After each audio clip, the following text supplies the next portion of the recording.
Tim Sweeney, the founder of Epic Games, the creator of Fortnite, Gears of War, and much more, recently stated, "This metaverse is going to be far more pervasive and powerful than anything else.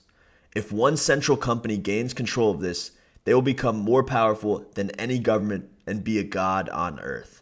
What is the metaverse and why did he make those claims? We'll explore all this and more in today's video. Before we begin, if you want to learn more about crypto, Web 3.0, decentralized finance, NFTs, and the blockchain, please subscribe and hit the bell icon. I'd love to welcome you to the team. Now let's jump in.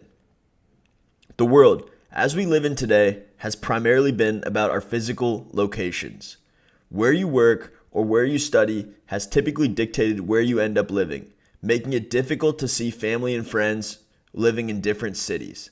The advent of the internet unlocked extraordinary opportunities, like video calling with a friend across the world or being a member of a powerful online community like the Today I Learned subreddit. While the internet has been one of the most revolutionary technologies of the last century, the internet does not solve the special joy and excitement of being physically present with your significant other, best friend, or family member. That's where the metaverse comes in. At its core, the metaverse is about human connections and bringing your loved ones together. It's about participating in a shared universe with your friends, family, and whoever you want to spend time with. The term metaverse originated from Neal Stephenson's book, Snow Crash. Individuals connect to the metaverse, a virtual world where everyone is an avatar, through wearing a special pair of goggles. In the metaverse, people can experience activities that are not possible in the real world, like performing incredible physical feats. This might all sound crazy, but we're not really that far off if you think about it. We already Zoom and FaceTime with friends and coworkers every day for work. Through the pandemic, we've all spent so much time in the digital world that the lines between the digital and physical world will likely be blurred with the metaverse coming into play. So, what Web 2 companies are working on the metaverse? Meta, formerly Facebook, building in the metaverse is a scary thought given Facebook's track record. However, interestingly, Zuckerberg's language around the metaverse has been surprisingly much more open, stating there won't be a metaverse. Meta will be one well-resourced contributor to the open metaverse. Of course, we'll have to take these statements with a grain of salt, given the company's track record. In a recent earnings call, Microsoft CEO Satya Nadella stated that Microsoft is currently working on an enterprise metaverse. Apparently, this metaverse will come with a Microsoft Excel and PowerPoint. Sounds like a lot of fun. A few large companies controlling activities in the metaverse and taking huge platform fees from creators, artists, and users does not sound like a whole lot of fun. So, what does a Web3 metaverse look like?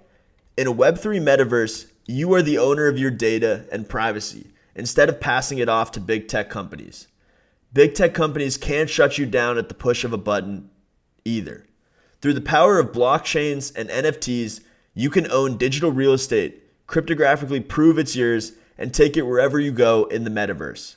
A Web3 metaverse is open, permissionless, decentralized, composable, and rewards creators, users, and builders appropriately. Don't know what Web3 or any of these terms mean? Stay put and I'll have more info at the end of the video. Just know that a Web3 metaverse will be what I'll be betting on and helping build out.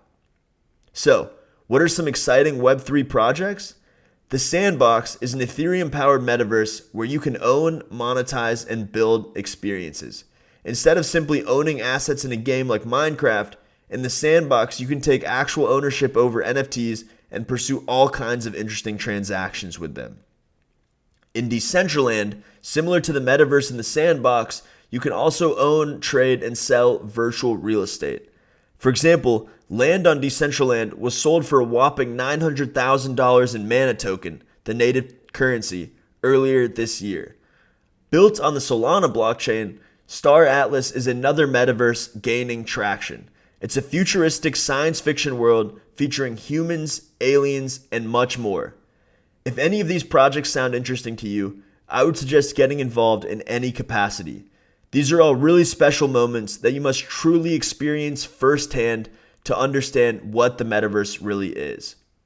Now, if you're not familiar with Web3 or concepts like NFTs, I'm leaving a couple videos on the screen for you to get familiar. The Web3 and crypto world is moving incredibly fast, and I encourage you to get involved. Any questions, drop a comment below. Thanks for watching.